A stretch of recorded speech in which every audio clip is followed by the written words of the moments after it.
നമസ്കാരം. മലയാളി വാർത്ത ഇൻസൈഡിലേക്ക് സ്വാഗതം. ടിറ്റോ അനിൽകുമാറിനെ കോട്ടയത്തുകാർക്കൊക്കെ നല്ല പരിചയമാണ്.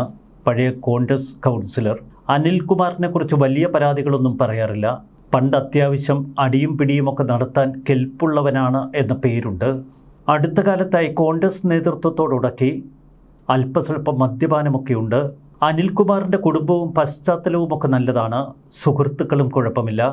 കോട്ടയത്തെ പഴയ ഐ ഗ്രൂപ്പ് നേതാക്കളൊക്കെ അനിൽകുമാറിൻ്റെ ഏറ്റവും അടുത്ത സുഹൃത്തുക്കൾ. എന്നാൽ അനിൽകുമാറിന് സ്വന്തം മകൻ്റെ കാര്യത്തിൽ പിഴച്ചു. പണ്ട് മുതലേ മയക്കുമരുന്ന് ഇടപാടുകളൊക്കെയുള്ള സുഹൃത്ത് വലയത്തിൽ മകൻ പെട്ടുപോയി. പലപ്പോഴും തൻ്റെ ഉറ്റ സുഹൃത്തുക്കളോട് അനിൽകുമാർ ഇക്കാര്യം തുറന്നും പറഞ്ഞിട്ടുണ്ട്. എല്ലാറ്റിനും ഒടുവിലിതാ തൻ്റെ മകൻ കൊലക്കേസിൽ പ്രതിയായി അറസ്റ്റിലായിരിക്കുന്നു. ആദ്യം പോലീസ് കസ്റ്റഡിയിലെടുത്തത് അനിൽകുമാറിനെയും മകൻ അഭിജിത്തിനെയും ഒരുമിച്ചാണ്. എന്നാൽ പിന്നീട് പോലീസ് പറയുന്നു അഭിജിത്താണ് കൊലയാളി, പിടിച്ചുമാറ്റാൻ വന്നതാണ് അനിൽകുമാർ. പുതുപ്പള്ളി മാങ്ങാനം സ്വദേശി ആദർശ് എന്ന 23-കാരനാണ് കൊല്ലപ്പെട്ടത്. ഇനി ഇതിൻ്റെ പശ്ചാത്തല കഥ മനസ്സിലാക്കുമ്പോൾ നമ്മൾ കൂടുതൽ നടുങ്ങിപ്പോവും. ഇത്തരം പിഴച്ച മക്കളെ കൊണ്ട് തകർന്നു പോകുന്ന എത്രയെത്ര കുടുംബങ്ങൾ. നല്ല കുടുംബങ്ങളിൽ ഇത്തരം പിഴച്ച വിത്തുകൾ ഉണ്ടാകുന്നു. മയക്കുമരുന്നിലും കൂട്ടുകെട്ടിലുമൊക്കെ പെട്ട് അവർ തങ്ങളുടെ ജീവിതം എറിഞ്ഞുടയ്ക്കുന്നു. ഇത് കണ്ട് പലപ്പോഴും വീർപ്പടക്കി നിൽക്കാനേ മാതാപിതാക്കൾക്ക് കഴിയൂ. പുലർച്ചെ 3:30 മണിക്ക് നടന്ന ഒരു ദാരുണ സംഭവം. അഭിജിത്തും കൊല്ലപ്പെട്ട ആദർശും തമ്മിൽ സാമ്പത്തിക തർക്കമുണ്ട്. ഇരുവർക്കുമിടയിൽ MDMA അടക്കമുള്ള കച്ചവടങ്ങളുമുണ്ട്. MDMA, ബൈക്ക് കച്ചവടം എന്നീ 1-2 കാരണങ്ങൾ പറയുന്നുണ്ട്. എന്തായാലും ആദർശനും അഭിജിത്തിനുമിടയിൽ സാമ്പത്തിക തർക്കമുണ്ട്. ആദർശൻ്റെ കയ്യിൽ നിന്ന് അഭിജിത്ത് ലഹരി മരുന്ന് വാങ്ങി എങ്കിലും ആദർശന് പണം കൊടുത്തില്ല എന്നായിരുന്നു രാവിലെ പുറത്തുവന്ന വിവരം.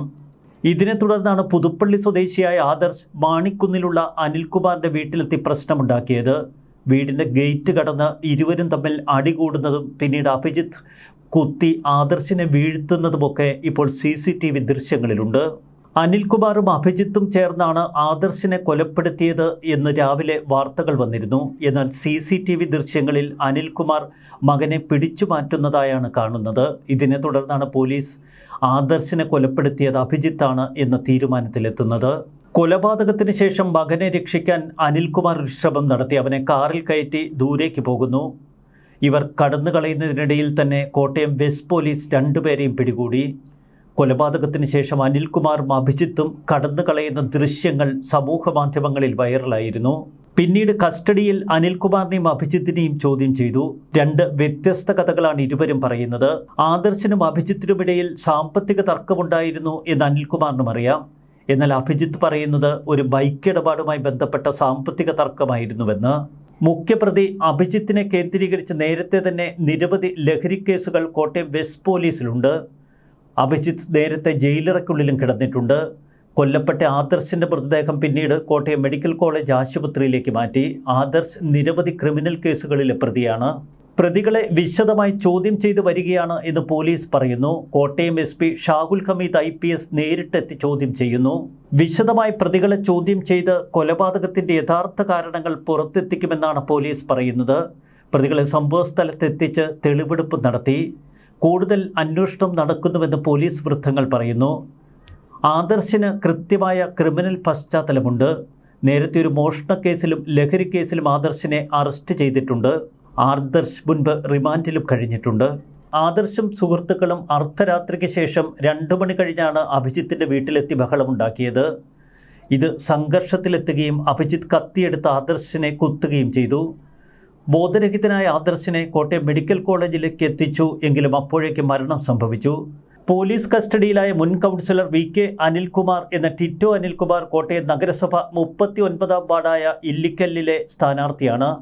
കോൺഗ്രസിൻ്റെ വിമത സ്ഥാനാർത്ഥിയായാണ് അനിൽകുമാർ മത്സരിക്കുന്നത്. നഗരസഭ മുൻ ചെയർമാനും കോൺഗ്രസ് നേതാവുമായ AP സന്തോഷ് കുമാറിനെതിരെയാണ് അനിൽകുമാറിൻ്റെ മത്സരം. കോൺഗ്രസ് സീറ്റ് നിഷേധിച്ചതോടെ പ്രാദേശിക CPM നേതാക്കളുമായി സീറ്റ് സംബന്ധിച്ച ചർച്ചകൾ അനിൽകുമാർ നടത്തിയിരുന്നു. LDFിൽ തനിക്ക് സീറ്റ് ലഭിക്കുമെന്നാണ് അനിൽകുമാർ കരുതിയത്. എന്നാൽ സീറ്റ് ലഭിക്കാതെ വന്നതോടെ സ്വതന്ത്രനായി മത്സരിക്കുന്നു.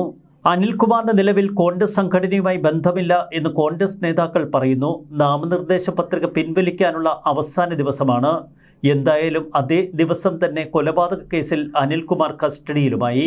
കോട്ടയം നഗരസഭയിലെ ഒരു കൗൺസിലർ, പൊതുവെ ആളുകളുമൊക്കെയായി നല്ല സഹകരണമുള്ള വ്യക്തി.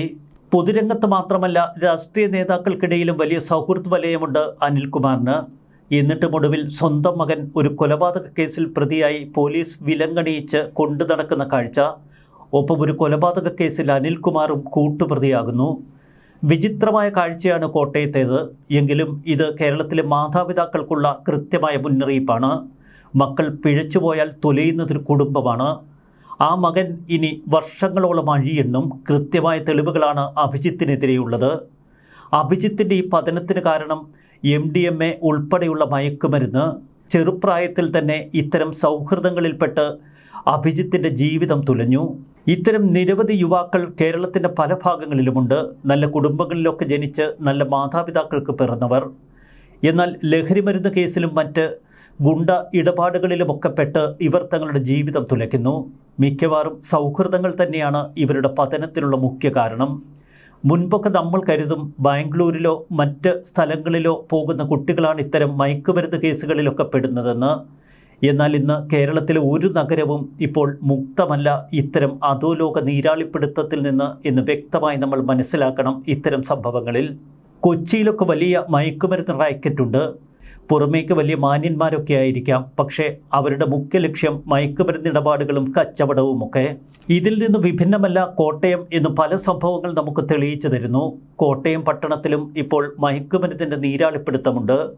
മയക്കുമരുന്ന് കച്ചവടക്കാരായ ഒട്ടനവധി യുവാക്കൾ.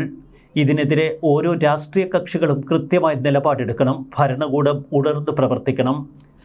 യുവാക്കൾ മാത്രമല്ല, ഈ മയക്കുമരുന്ന് ശൃംഖലയിൽ നിരവധി യുവതികളുമുണ്ട് എന്ന് നമുക്ക് ഒട്ടേറെ കേസുകൾ കാട്ടിത്തരുന്നു.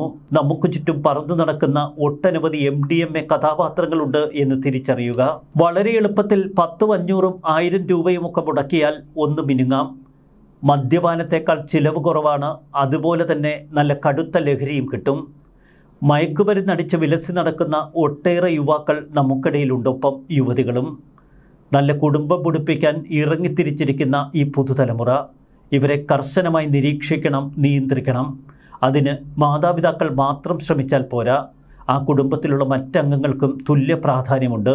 ഒപ്പം സമൂഹത്തിനും. അനിൽകുമാറിന് സംഭവിച്ച ഈ ദുരന്തം നമ്മുടെ കണ്ണ് തുറപ്പിക്കട്ടെ. ന്യൂസ് ഡെസ്ക് മലയാളി വാർത്ത ഇൻസൈഡ്.